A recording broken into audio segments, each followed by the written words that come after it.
Rahul, the UGC equity regulations were unjust and they must be revised because number one, caste discrimination victim definition excludes general category. Number two, No. equity committee composition excludes mention of general category. And number three, there is no provision for punishing false complaints. So while I welcome the Supreme Court stay, I humbly disagree with the Supreme Court when it labels the offending clause as vague.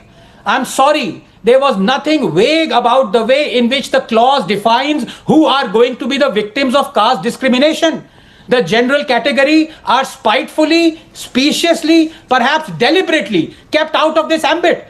Rahul, any law must ensure that it gives justice to everyone, not just to a few. Yes, there is discrimination, of course there is. Yes, there is injustice. But a law that counters them should not be discriminatory, should not be unjust. And when the education minister under whose tutelage these laws were promulgated assured us a couple of days ago that this law will not be misused, he was right.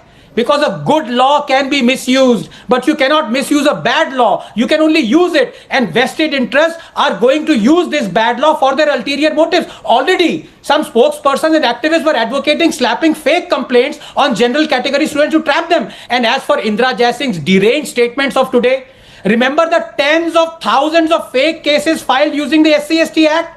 Remember Pooja Rawat now in jail for slapping 29 fake cases using SC/ST Act, including rape, and the new UGC equity regulations would have perpetuated the same. Look, Rahul, I am for such a law, I am. And I don't believe it is needless to bring it because the cases are so few. Laws must not be made on the basis of victim numbers. Even one case of injustice merits bringing in a law. But as Martin Luther King said, injustice anywhere is a threat to justice everywhere. It is necessary to correct injustice, of course it is. But it cannot be corrected by reapplying it. Punishing innocent people for sins they did not themselves commit is not correcting injustice. It is continuing it in its most violent and retributive form. Just 30 seconds.